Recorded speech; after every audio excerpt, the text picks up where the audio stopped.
broccoli macaroni night. So we're gonna take 1 pound of macaroni, ziti, penne with limes, drop it into our boiling water with some salt. For the casserole, we have 1.5 cups each to 1 pound of pasta I just dropped. I have 2-3 bunches, depends on how small the bunches are. I have about 5 to 6 cups of chopped broccoli or broccolini for combining with the pasta. And I have 1.5 cups each of our vegetable brodo and half and half. And I have more than I need of some grated cheddar, parm, and this is our topping.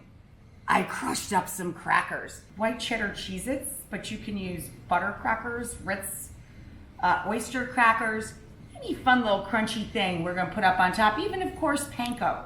And I mixed it with a little parm and parsley. On my front burner here, I have a combination of 2 tablespoons or so, 2 turns of the pan slowly of olive oil, and 2 pats of butter, about 2 tablespoons of butter. That's just melted in the pan and come together. And now we're going to grate in our garlic so we don't bite it down on any big pieces and we just get that lovely flavor and aroma. We want garlic that's bubbling but not browning. When we cook garlic too fast, it bitters and gets hard and it absorbs into the pan itself. So if you burn your garlic or singe it or it's browning on you, you literally should actually start over and wash the pan.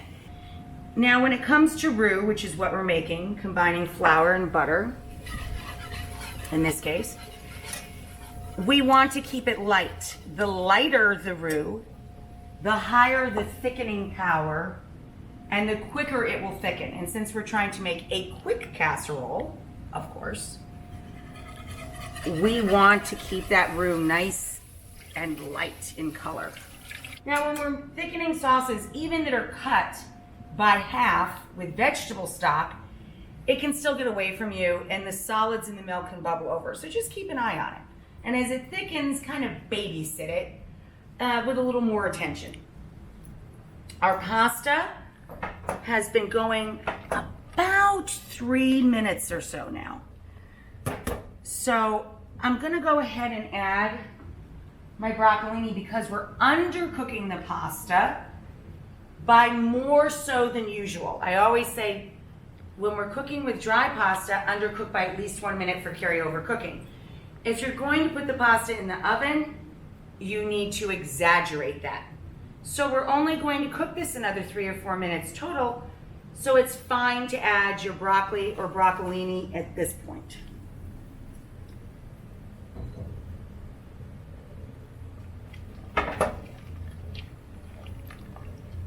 We want the broccolini to still have a bite. You don't want it dead or lost of its color and flavor and nutrients. So this is what we're talking about. This is unseasoned completely, but see how quickly it thickened? It's been literally 2 minutes tops. So now we're going to season a little salt over the shoulder for luck, fine black pepper, or I prefer white pepper and white sauce, and a little nutmeg, about 1 cup of cheddar, and we're gonna add about 3/4 cup of parm because we're also putting a little parm on top with our crackers. Okay? And now we're gonna switch tools from using the whisk to thicken our sauce to using a spatula or a flat tool to melt the cheese in a figure-8 motion. Take it out. And with some of that residual liquid still in there, immediately add it right down to the whole batch of sauce.